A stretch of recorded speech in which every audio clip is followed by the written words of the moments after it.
नमस्कार, मैं हूं मृत्युंजय कुमार झा और कमोडिटी सुपरफास्ट में आपका स्वागत है। सबसे पहले बात करेंगे गोल्ड की और सिल्वर की, जहां पर गिरावट बढ़ती जा रही है।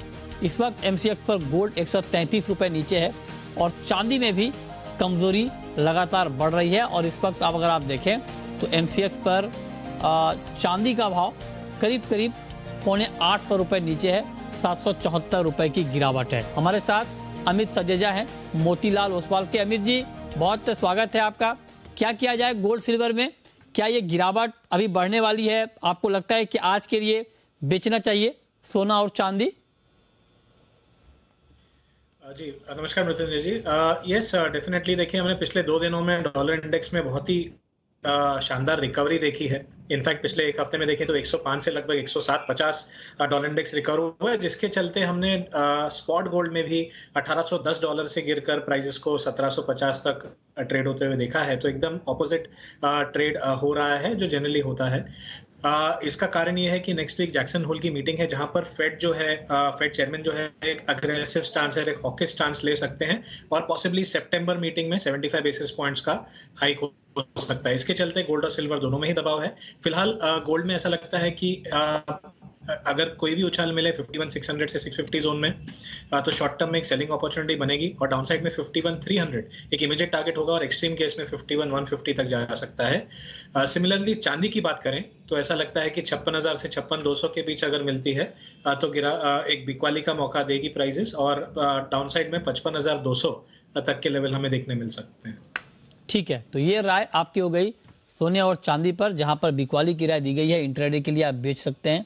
अब आते हैं मेटल में। मेटल में जिंक का काउंटर आपको कैसा लग रहा है? क्या एमसीएक्स पर जिंक में आज के लिए, बिल्कुल इंट्राडे के लिए बाइंग का मौका है? खरीदना चाहिए जिंक?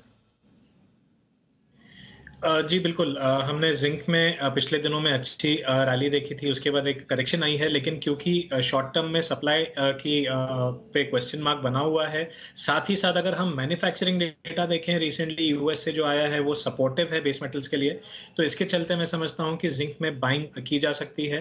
315 के आसपास एक बेटर लेवल बनेगा, 315 से 16 के बीच। और अपसाइड में मेरा मानना है कि 320 से 21 तक का पोटेंशियल शॉर्ट टर्म टारगेट लेके चला जा सकता है। क्या?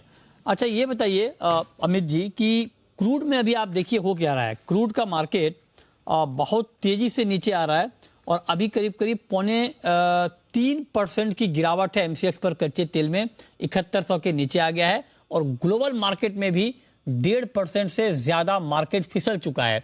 कल तेजी आई थी 3% की, उसके पीछे की वजह यह थी कि अमेरिका में अनुमान से ज्यादा क्रूड का स्टॉक घटा, 71 लाख बैरल की कमी आई पिछले हफ्ते। तो उसका इंपैक्ट हमने देखा कि मार्केट पर कल आया, लेकिन आज वो इंपैक्ट टिक नहीं पाया क्योंकि सप्लाई बढ़ने की संभावना लगातार बनी हुई है, डिमांड कम हो रही है। तो क्या जो ये गिरावट है ये पूरी हो गई है या गिरावट अभी और बढ़ेगी? देखिए, from a medium term basis अगर आप देखें कि आप मुझसे अगर 2 से 3 हफ्तों का या 1 महीने का भी पूछें, तो ऐसा लगता है कि WTI क्रूड जो है वो $80 के करीब आ सकता है। अभी फिलहाल $89 के करीब है, तो यहाँ से $8 से $9 का मिनिमम पोटेंशियल और बाकी है, जिसके बाद प्राइसेस जो हैं ओवरऑल स्टेबल होंगी। लेकिन purely on a short term basis हमने जो रिसेंट एक शॉर्ट कवरिंग रैली देखी है, मुझे लगता है कि वो पूरी नहीं हुई है। ओवरऑल 7,300 शॉर्ट कवरिंग में, तो उस वजह से ये जो गिरावट है उस पे मैं बाइंग की सलाह देना चाहूंगा 7,050 के करीब, यानी करंट प्राइसेस से लगभग 30-40 पॉइंट नीचे। और मेरा मानना है कि 7,200 के लेवल जो कल देखने मिले थे वो दोबारा रिपीट होंगे। तो short term basis technical short covering के लिए मैं बाइंग की सलाह देना चाहूंगा कच्चे तेल में। ओके, तो ये राय आपकी हो गई क्रूड पर कि क्रूड में आप क्या कर सकते हैं। कॉपर का प्राइस अभी आपको क्या लग रहा है? कॉपर में क्या ट्रेड लिया जाए? जी देखिए, सुबह की गिरावट के बाद जहां पर हमने एक करेक्शन का माहौल देखा, क्योंकि पिछले 2 दिनों में अच्छी रैली आई है, दोबारा एक बाइंग का मोमेंटम हमने देखा। और जैसे मैंने अभी बताया कि मैन्युफैक्चरिंग डेटा जो यूएस से था, या ओवरऑल अगर आप यूएस इकोनॉमी की हेल्थ देखें तो काफ़ी डिसेंट है, जिस वजह से निचले स्तरों पे हमें बार बार बेस मेटल्स में एक उछाल आता हुआ दिख रहा है।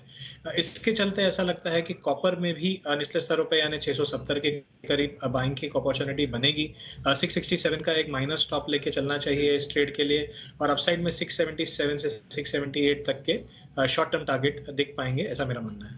बहुत शुक्रिया अमित जी आपका जुड़ने के लिए, बताने के लिए कहां पर कमाई के मौके बनेंगे।